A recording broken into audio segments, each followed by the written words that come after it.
Yes. Well, there you go.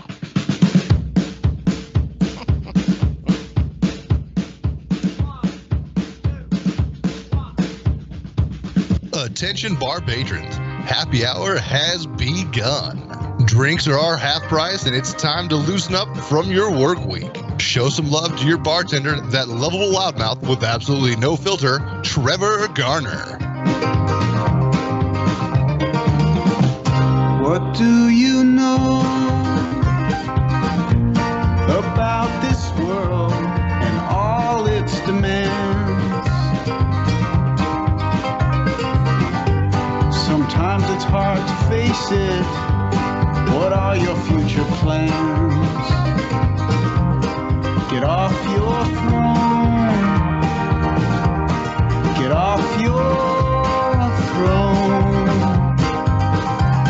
And have a little faith in it. Trevor's Happy Hour Saturday night secret show with Alan Dollison or Dollison? Dollison. You got it right the first time. Dollison, okay. Now, we have a guest here who he's a weirdo, a pinko, a commie, a weirdo, I don't know, whatever Wally George used to call him. and he was like one of Wally's nemesis, right, Alan? I guess so. Well, yeah, but then he became a Marine and he became an upstanding citizen because Wally George fixed him. You're talking about me, right? Yeah, Alan. I mean, you were. Well, I'm not a Marine. I'm an Army. I'm not a Marine. I'm an Army officer. Correct. Army. Okay. Well, military. But here's the thing. Right. See, Alan, I've always wondered about you, how you became like a military guy, but at the beginning, Wally George started your career.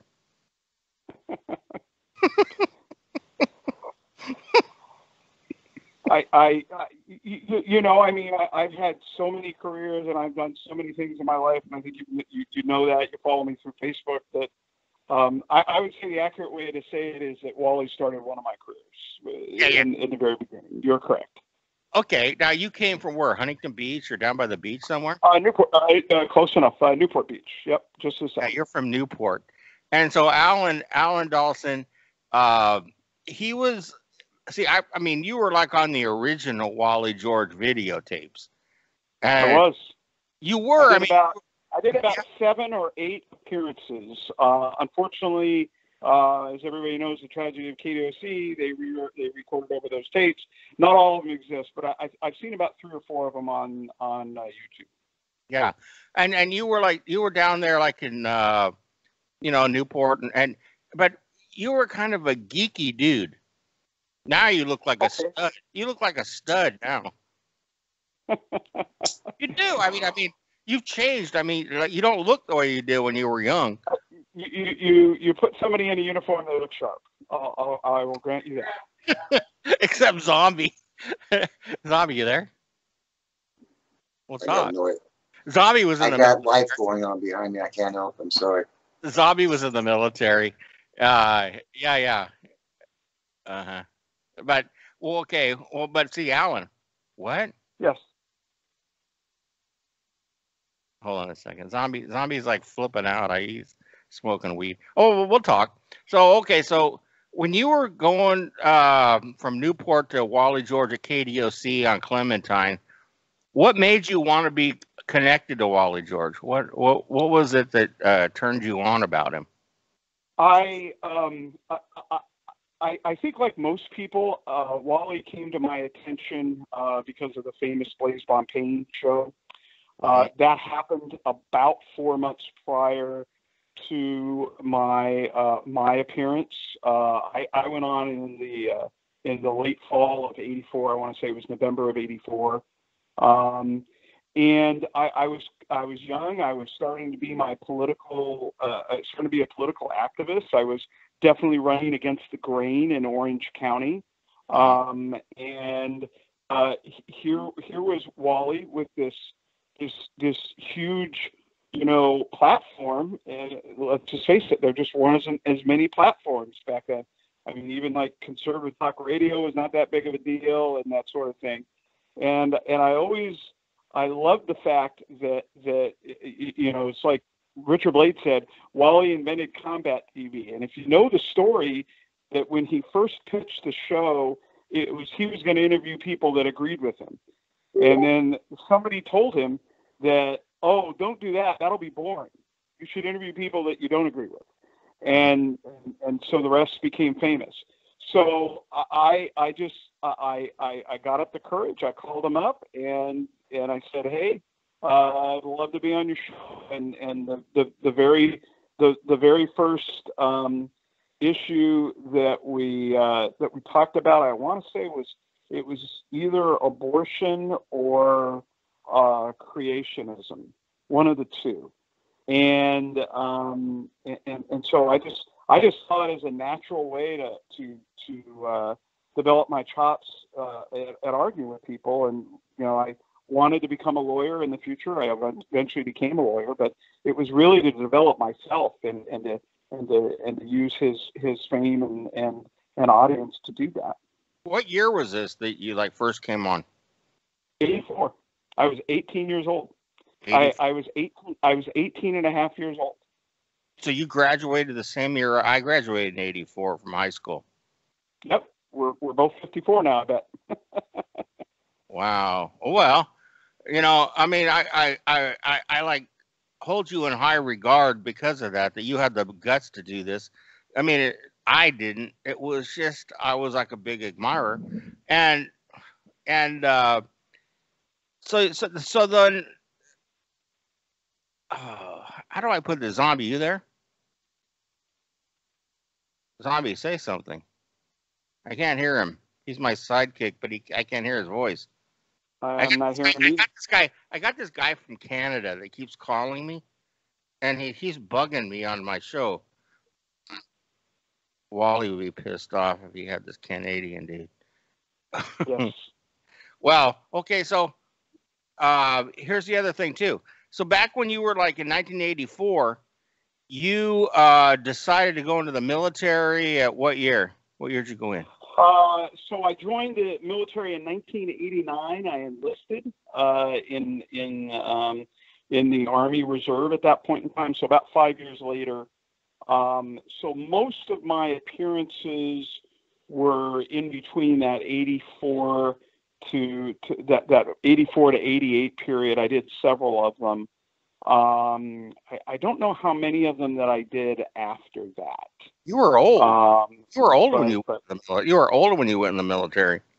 I was a little older. I wasn't, the stereotypical 17, 18 years old. I was 22, and then I turned 23 when I was in basic training. But there were some people that were older than me, and there were plenty that were younger than me. But we were all, relatively close in age. When I went in, we had someone 21. We called him Pops. Okay. Yep. Pops. Let's see. Zombie smoked a lot. I could see that. Yeah. Zombie smoked a lot of weed so he could get out of the military. Yeah, well, we won't get into that, but I mean, I don't want to Well, Zombie wants to talk about Humboldt. We could do an entire show about Humboldt County where I was a DA. Okay. Ann Arbor hash bash. Okay. And I was stationed in Marquette in the UP. Very good. Well, I'm sorry. No, it's okay. Hey, but see, Zombie's older than us. He graduated from high school in 1974. Yeah. Oh. But okay, so let's get back to, I want to talk to Alan again. So Alan, when Wally, did you follow Wally after, 89, or, I mean, did you just go in the military and you forgot about it? No, I did. In fact, I do have a distinct memory. I got married in 1998. Still married, my wonderful wife, Martha. And in order to impress her, I remember calling him up and saying, "Hey, Wally, I'd love to go on your show again." Mm-hmm. So that was many, many, many years later. And I was a little heartbroken that he goes, "Oh, I don't do those live shows anymore, Alan." So all that period of time, I mean, I'd been there in Southern California, so he definitely had an arc. I assume that Wally kind of declined in popularity when Bill Clinton became president. I mean, he was definitely tied to Reagan and was a big booster of Reagan, and I'm sure he was a big booster of George Herbert Walker Bush. But I remember talking to him, and we had a nice little talk, and we're able to reminisce a little bit. But that was kind of it, because he was no longer doing those shows. And if you look at that day, like I said, I got married in October of '98. He only lived about 5 more years. He died in 2003. Right. And I wanted to get into this too. Your commander-in-chief was George Bush Sr. Yes. George When I initially joined, and I'll never forget a fellow trainee, this young fellow from Kentucky. They showed part of our training. They showed pictures of our chain of command. The military takes its chain of command very, very seriously. And this kid from Kentucky didn't know that George Bush was president, and he got a little bit of ribbing for that. I mean, that was April of '89. I mean, that was only a few months since he'd been president, but I think everybody knew that George Bush was president. So, but yes, when I initially joined in the military, and when I was commissioned, in fact, you get your commission from the president. Ultimately, after I enlisted, I did ROTC at Cal State Fullerton. You get your commission from the president, so you can say that George Herbert Walker Bush is officially who commissioned me. Do you feel like, okay, this is the reason I asked you a question. You go, which one? Like, which Bush do you like better? Well, I'm not, you know what I mean. But like, I've been watching like these 2 PBS documentaries about both of them, and I don't know. I mean, the second one intrigues me more than the original George Bush, because he was a drunk and a party animal. I don't know. What do you think about both of them? Like the way, and he like disappointed his dad, but then he became president. I mean, it's crazy. I mean, that you could become president and be a drunk. So there's a very famous, I forgot about the year, but I want to say it was in 07, 08 that they did a poll. Mm-hmm. And the poll, it was a unique poll, and I don't think you'll ever see a poll like this done again. And the poll question simply asked, should George Herbert Walker Bush have been reelected president? And then the second question was, should George Walker Bush have been reelected president? And of course, if you know your history, Herbert Walker did not get a second term, and his son did. And the polling said that the father deserved a second term and the son did not. So I always found that fascinating. Don't know how good the polling was. Obviously, 07, 08 from that time frame, the son was in quite a bit of political trouble. The war was the war in Iraq, which I served in, was not going very, very well. And the beginning of the Great Recession, they call it, was starting, and that was kind of the beginning of his decline. I'm gonna disagree with you on this point. I don't think that HW should have got a second term, because Bill Clinton was the beginning of all this TV and like where we're at now with Trump and like entertainment and all this. And I think that's where it all switched from being like the old school, like politics, to where the new school's going. And that's where I think. So, of course, I mean, we were getting, the younger generation. I think that was Carter. Carter? Yep. Oh. Yep. Carter stopped wearing the tie. He stopped wearing the tie and the shirt. Brought him down to the peanut farm. Was going around letting people hug him and stuff and carrying on like that. That was Carter. Carter did it. Well, I don't know. What do you think? The absolute worst president in the whole wide world, Jimmy Carter. I was looking for this clip on YouTube the other day. I unfortunately couldn't find it, which I was a little bit surprised. But in 1992, Richard Nixon went on the Larry King Show on CNN. and I say which is surprising because the amount of interviews that he did after the presidency is you can pretty much count on two hands. And there was a famous quote in that. I remember it very, very well because I watched it live. And he was horse horse trading or horse picking the upcoming presidential election. And he said that if the economy was strong at the beginning, it was showing there were some signs of some economic decline, then George Bush is going to win. If the economy falls into a decline, then the Democrats could nominate Mickey Mouse and Mickey Mouse will win. And that's literally what Nixon said. And those are interesting theories. You know, it was kind of the beginning of like everything constantly in our face because of, you know, let's face it, all the scandals that happened, quite frankly, in the campaign that Bill Clinton had. You know, quite a besmirched record even as he was running. And then all of a sudden, you know, it was because he was always there, constantly there, and everybody was talking about that. And I think that people looked at it and they said, wow, you know, George Herbert Walker Bush, now that is a man I think everybody admires. Incredible courage, served in World War II. You know, he had all those things going for him, had lived a very, very dignified life. And here he was running against somebody that was the opposite of that had smoked pot, that had dodged the draft, all those issues, that he still won. I kind of fall where Nixon did, that it was the economic troubles that kind of did him in. Bush, after we won the Gulf War, you know, the first war with Iraq, had an approval rating that was in the 70s or 80s amongst everybody. So those are kind of my thoughts. Okay. Well, but see, Zombie's like nodding his head, going like, "This guy's right." I agree with you.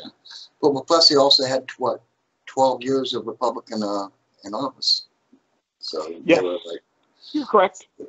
Yeah, in fact, there's another famous quote. Conventional wisdom is George Herbert Walker Bush won the third Reagan term.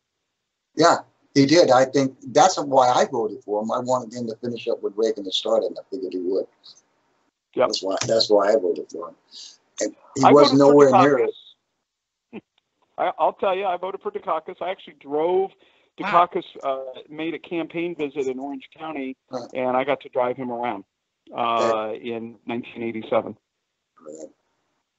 He would have been an interesting choice. I remember voting for Perot, though.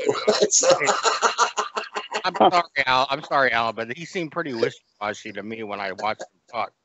But I don't know. Okay, well, that was your pick. The death penalty question at the UCLA debate is what did him in, among other things. Yeah, having that picture of him in the tank. Yeah.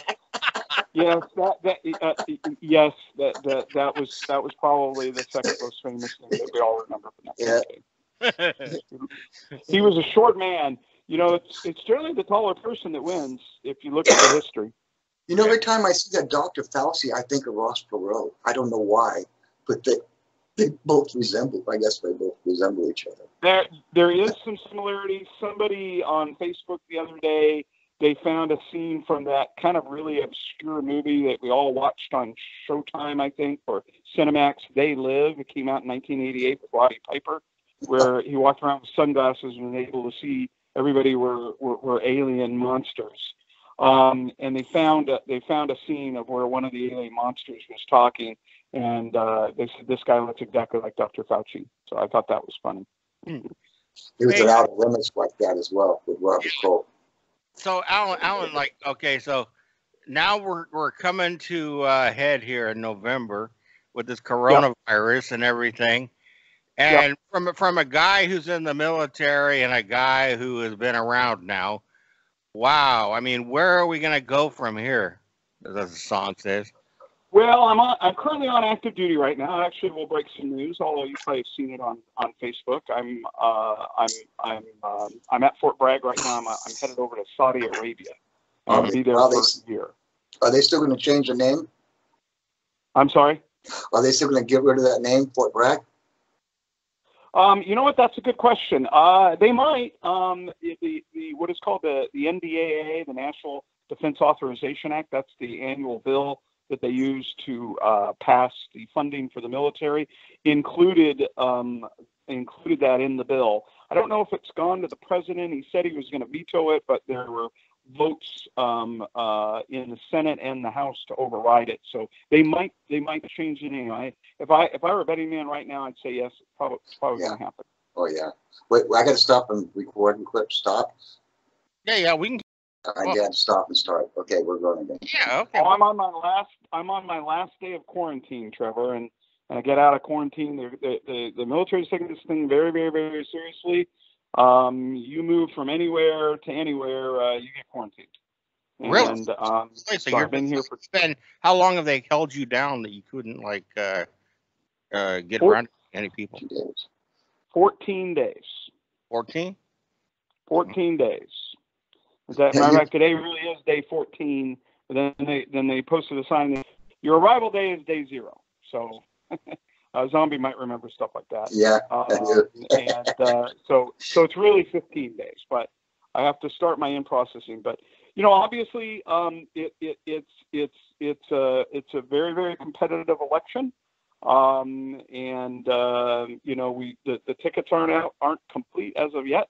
I think everybody's waiting to see who Biden will pick as a vice president. A lot of that is just because of his age. He would be the oldest person ever elected president.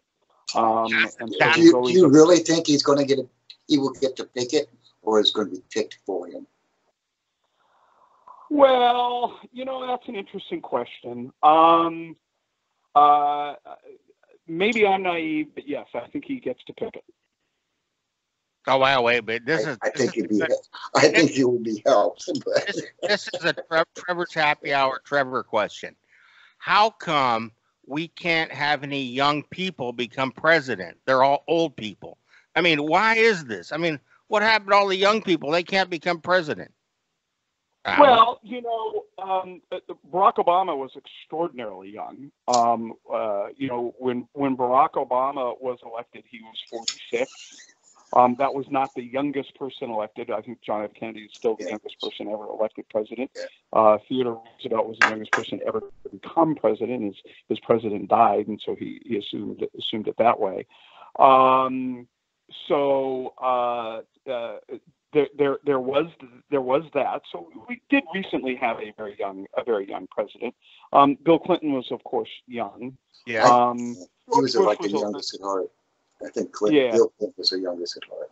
Okay, but but right now, who is the youngest candidate that could be president? See? Well, I think it was the congresswoman from Hawaii was extraordinarily young, Major Tulsi Gabbard, fellow Iraq vet. So she was young. So she ran. And she stayed in a long time. She didn't make any traction, but she's young and attractive, and it was interesting. It was just so many people were running that it was hard. And you know what? It's a legitimate question. A lot of people asked that. They said, "Hey, why are we going with these older people?" I mean, Bernie Sanders was old. Joe Biden was old. There were certainly other people that were running that were much younger, but I mean, the Democratic race was it lasted forever, but it was kind of over before it was done. And so nobody really had a chance to beat that. And I think everybody just wanted to kind of coalesce around who they were running. But when Trump ran, there were certainly people that were much younger than him. that were running, and that they didn't. It's age. Age, I think, always is there, because I mean, I think people think and they wonder, wow, at that age, do you want the responsibility of being the president of the United States? It's an awesome job. There it is again. George Bush Jr. See, there it comes. This is where I wanted to go. I mean, he was 40 years old. He was drunk. He was party animal, and he becomes president of the United States because he connected with the people. Yeah, he won it because of his dad. I think that's connected with drunk people. That's why he got elected. Drunk. Oh, okay.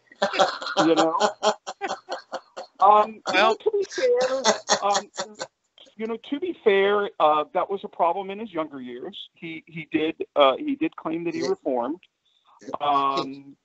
He definitely had a problem. He admitted to inhaling, at least. Bill Clinton. Oh, I put it in my list, but I didn't inhale. Oh, that means you're a narc and a phony, you son of a bitch. Yeah, but he had two DUI convictions. There was a persistent rumor, never established, that he may have used cocaine. But you're right. He really had problems. I think he had typical, I'm pretty sure his firstborn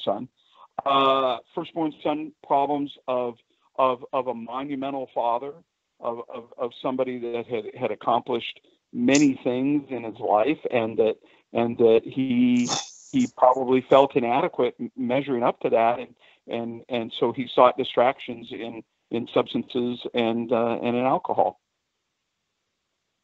Yep. And I want to tell Zombie something. Zombie, that you're inadequate in a lot of ways, but you didn't tell me that. Hold on. Here's the thing, Alan. You faked it? Hang on a second. I want to tell Alan one thing. The reason that I wanted to talk to Alan on the phone tonight is because I think he's going to be the next president. No, I'm not joking. I really do. I think you're going to be. You should run. I'll be honest. I ran 3 times for elective office, and each 3 times was unsuccessful. I would vote for you.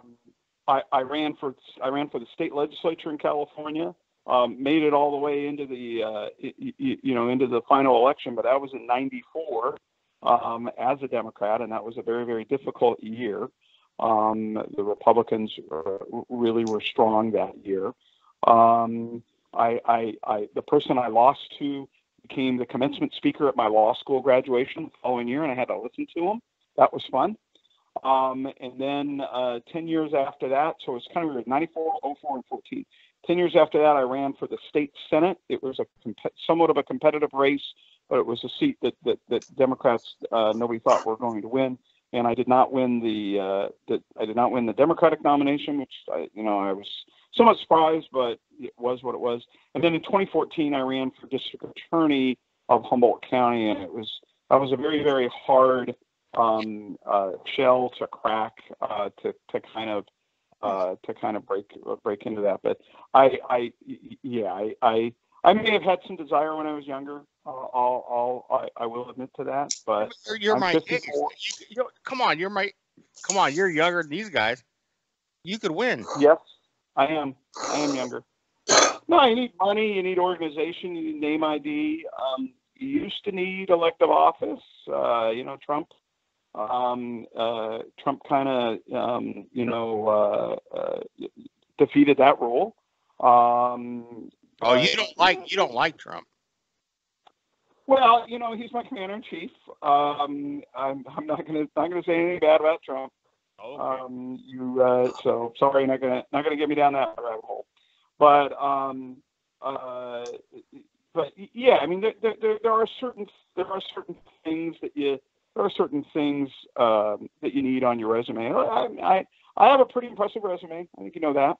That when I in my universe, when I interact with people, I mean, A lot of people are very, very, very, very impressed about, all the things I've accomplished. I'm already impressed by you, dude.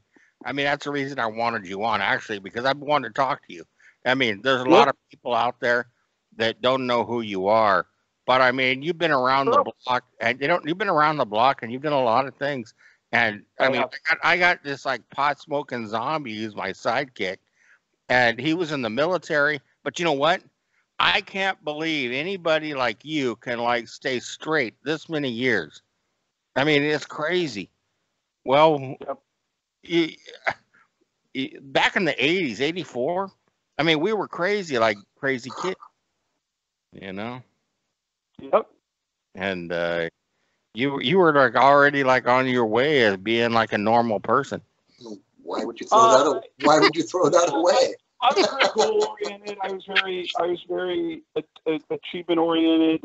I saw the military as a way to, my father passed away in 1988.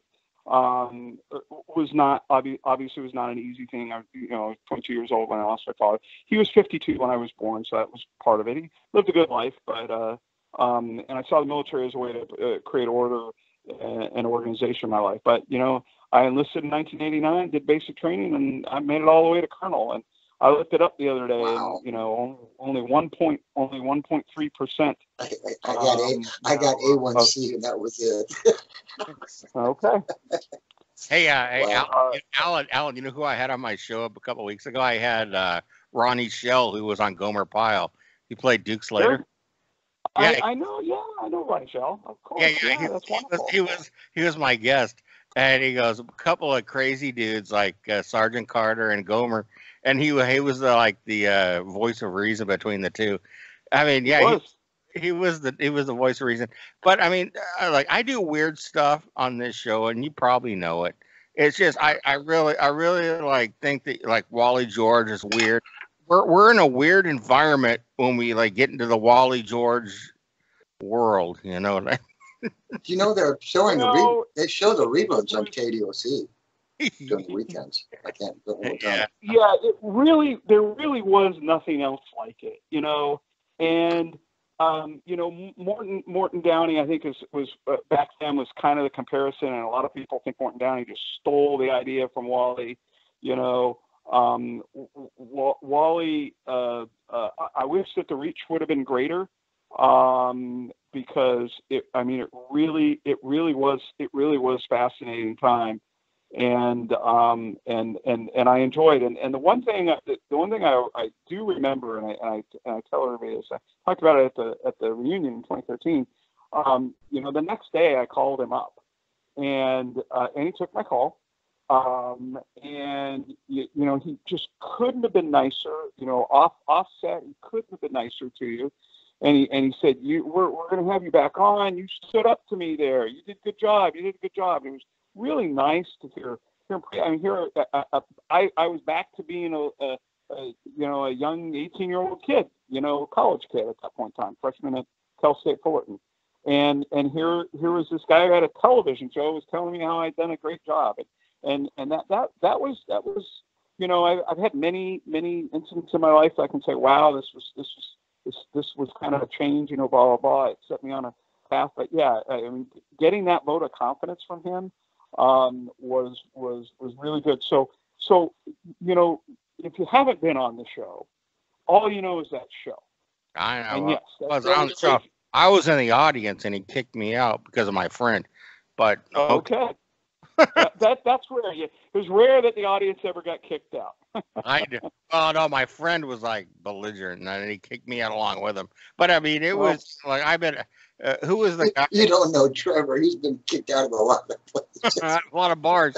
But it's like that guy, Tony Fish. Yeah, he was on it. We were making fun. We were making fun of him. Yeah. Well, you know what I mean. But here's the thing. I want you to run for politics. If you become a Republican, I'll vote for you. And I promise I'll put you in office. And my whole Trevor's Happy Hour audience will vote for you. I don't vote partisan. So. That's a wonderful offer, and I'll consider it. Just keep that in your mind. You become a Republican, and we'll vote for you. Okay. Yeah. Zombie's gonna smoke his weed, and then well, you don't want to talk about like the medical marijuana card and everything, do you? No, I don't have one. we're gonna let Alan go because Alan's in quarantine. He doesn't want to talk anymore.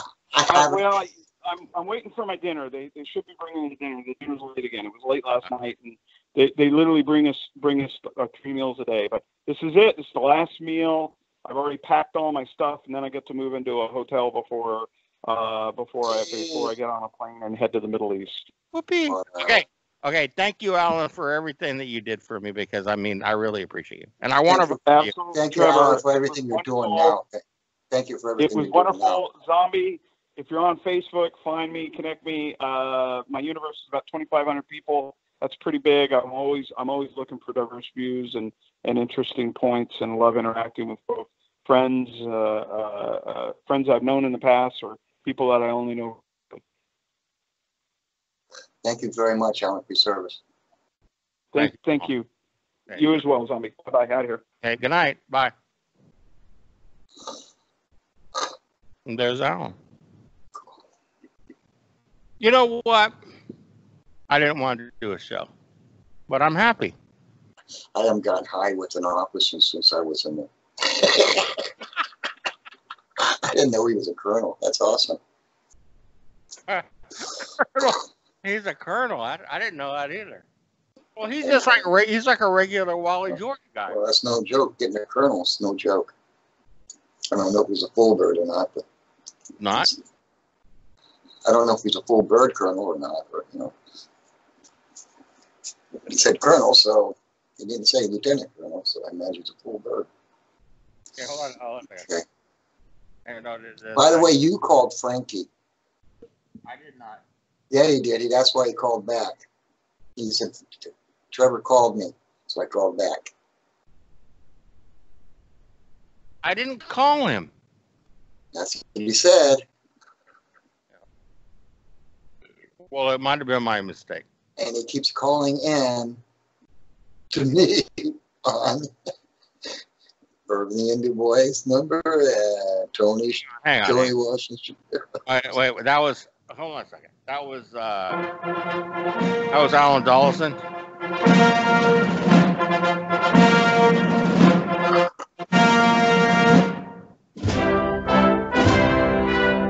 Thank you, Alan. And this isn't a joke. I really respect him. I want to vote for him to be president.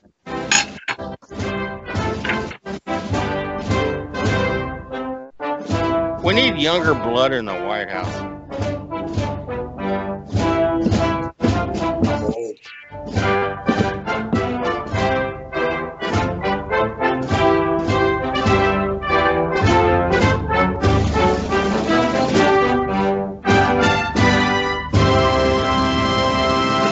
There you go. That's for Alan. Thanks, Alan. That was pretty cool. See, you just never know. I like your Wally behind you too. So Zombie, we're doing the show, and it's like Zombie's like going, "Thank God I got the Colonel off the phone. I can get stoned again." I was getting stoned no time. I knew it was a Colonel. The Colonel on the phone. God bless him. He knew about Humboldt, so. Yeah.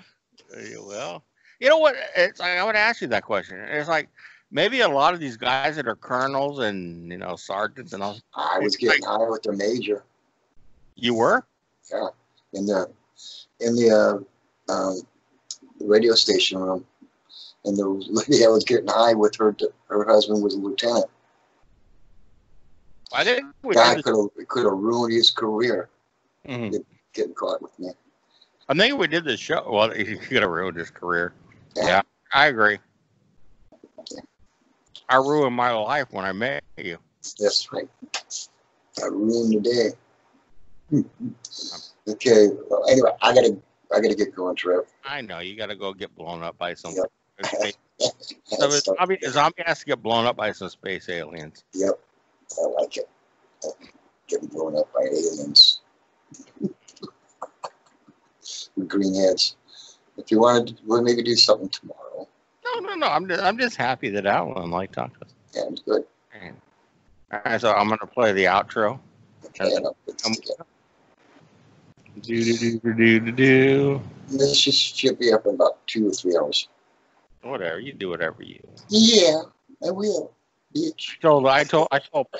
I told Pauline, I go, dude, if you would just give me one show on KMET in Redlands, I know I could get you like 100 callers, get you sponsors, and I could make this a good show. And I said, just give me one show that I can promote, and I can get you everything you want. So let's see what you don't believe me? No, I believe him. Let's see what he has to say. All right. Okay. I want one show on KMET. All right. Twiggy. Good night, everybody, and thanks to Alan Dollison, and thanks to Zombie, and go Wally, and here we go. Kick off your weekend with a wild night at the bar. Barkeep Trevor Garner opens the door for you to share a few rounds with him and his friends every Friday night at 9. There's always a seat available for newcomers and regulars alike during Trevor's happy hour. You just go where the conversation takes you. No agenda, no pressure, just a time for friends to get together. The drinks are always good and the conversation is always lively. Feel free to call in and listen live every Friday night at 9. Hey, see, sign my picture. Friday night at 9. Oh, cool. Hey, good night. Good night. Good night, kids.